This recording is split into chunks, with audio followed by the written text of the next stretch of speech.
we're going to talk about the Dark Witch. Hold on, should I put on my hat? Just temporarily. Put on your hat temporarily and show them what the Dark Witch might look like.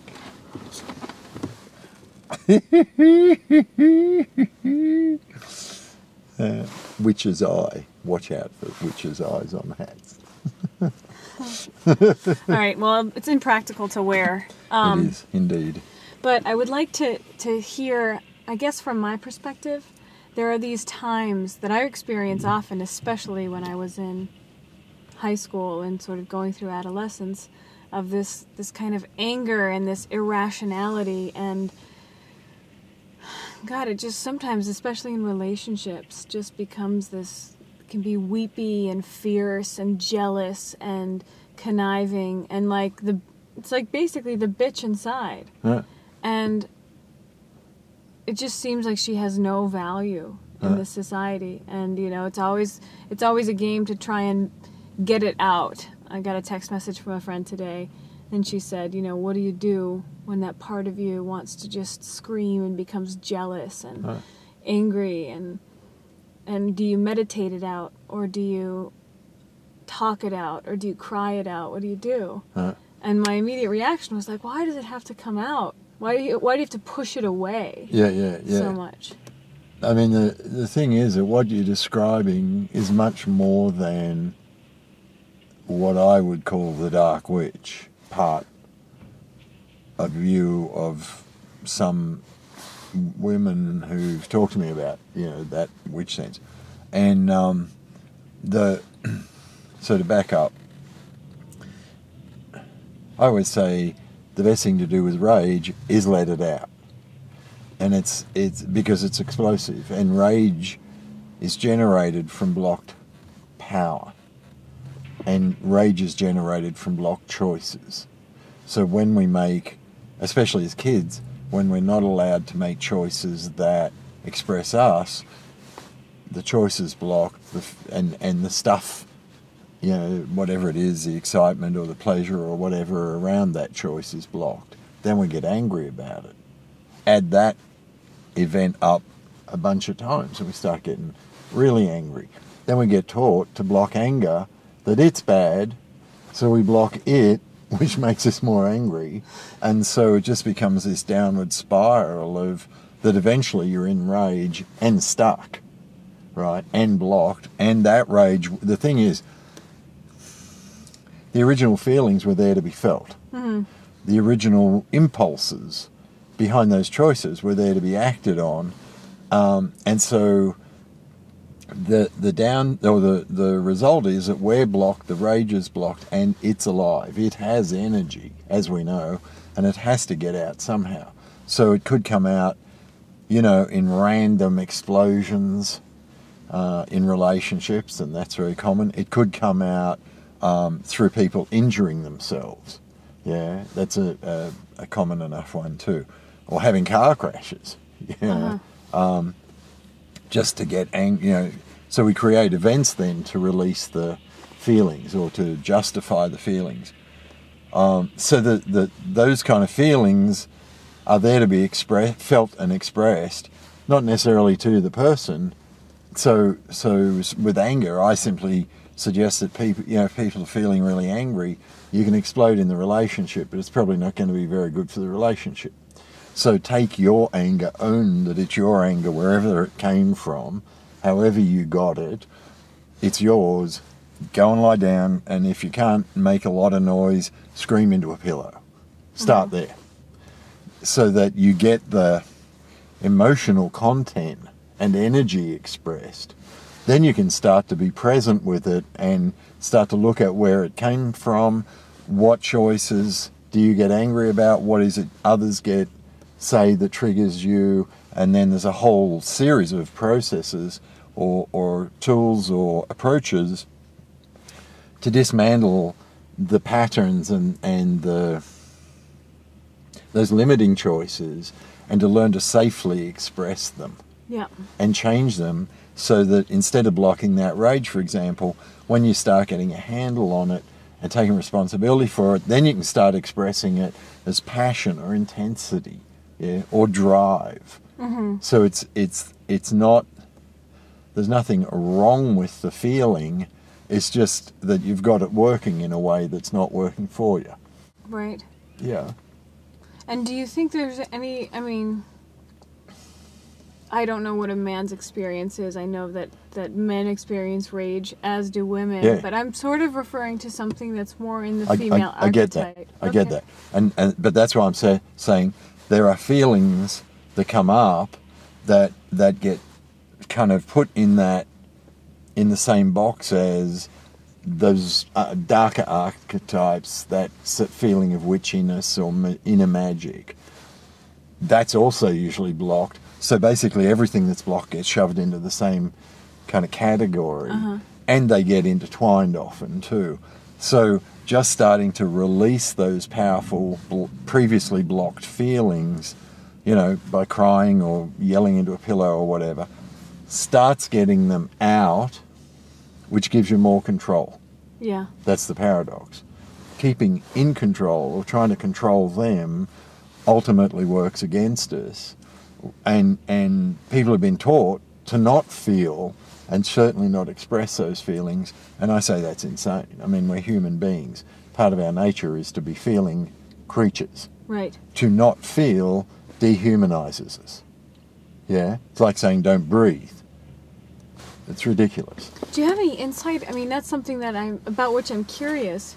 Why has it been stifled? Why has that human experience? I think. I mean, I know it's all speculation. No, yeah, and I think a lot of it's just historical, where, you know, you don't have to go too far back, and men didn't have the luxury of feeling their feelings. It didn't matter what you felt. You had to get up and get dressed and walk to work and work your head off for 6 days a week just to feed yourself and a family, and then die at 40. I mean, 40, it's not that long ago that 40 was the average age of death. So, you know, having your feelings, I mean, just the concept of being creative or expressing yourself, by definition says you're already reached a point of luxury in your life where you have spare time. Yeah? And I don't think they did. So you think it's a practical necessity? I think it's been a survival thing in the past. Huh. And now it works against our survival to continue that, because it keeps limiting our humanity. But what you're talking about, I see, and it's worth acknowledging that you're a Scorpio, and this is part of the intensity that comes with Scorpio or people with very strong Scorpio energy. Doesn't mean they have to be a Scorpio. They might have a strong Pluto in their chart, because those energy, and not everyone has these energies, but for those who do, it means that you're connected into deeper levels and primal levels. So the whole witch thing goes back to the Middle Ages, where the wealthy and powerful of Europe were all Catholic. The royalty, the rulers, the high merchants, all those people, the military, all Catholic. The peasants, the people on the farms, were all pagan. And every village had a midwife. And the midwife was a power person. She brought babies into the world. That was virtually magical back then. No one understood it really, but it was powerful. And invariably the midwife also was a herbalist, and often an astrologer of some sort, of some level of quality. So she was the doctor, she was the birther, she often buried people, was involved with people's burials. So she was a powerful figure in the village. So the Catholic Church couldn't get control of the peasantry while these women were in power. So they come up with all this witch bullshit, hung them, shot them, drew them, quartered them, brutalized and killed several 100,000 women over a period of 100 and something years, so that the peasants would be leaderless. Then the church could come in and control them. So that's where the whole witch mythology came from. Right. It was a crock. It was political propaganda, state terrorism against their people. But those powers exist. And often it is women who are very, very in tune with those powers. Not only, but often. And it includes that collection, that grouping includes intensity and passion and depth of feeling, and usually at least intuitiveness, if not downright psychic gifts and healing gifts. That's what witches were. You know, that's what witches were. And again, women are taught to not honour those parts of themselves. Again, I would suggest as part of the disempowerment of women, but generally of human beings. Right. And it seems like, I mean, now, the moon is beautiful. Do you see it? Oh, yeah.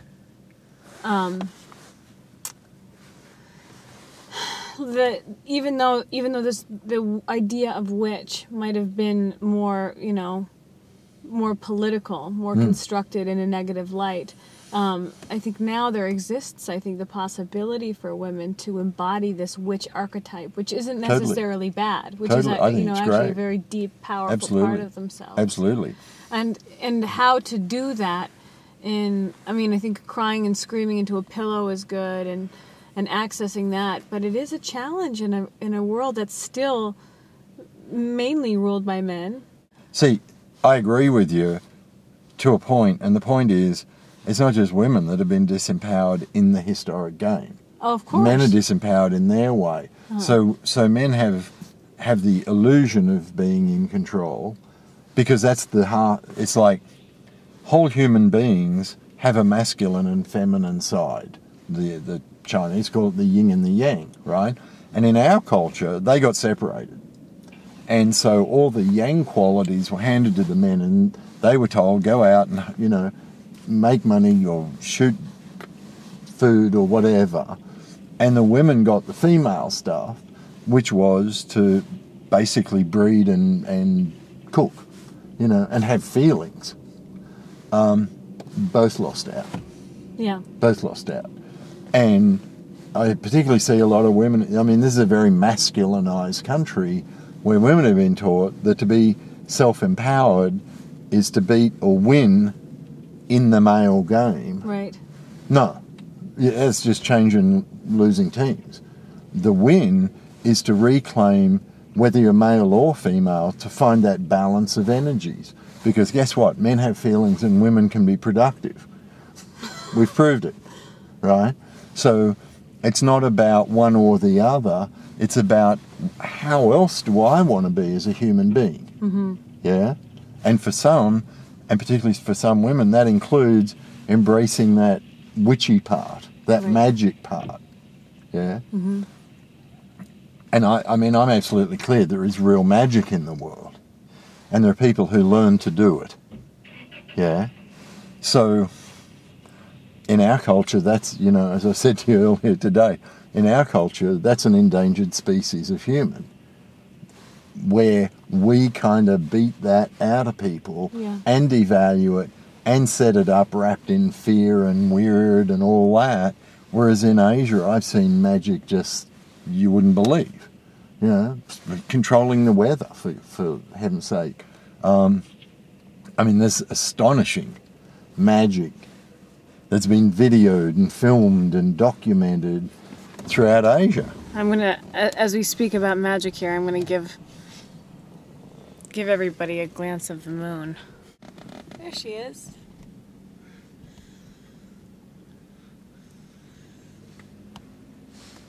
And we can do some whole raves on different aspects of personal magic and how to move into your own magic in life.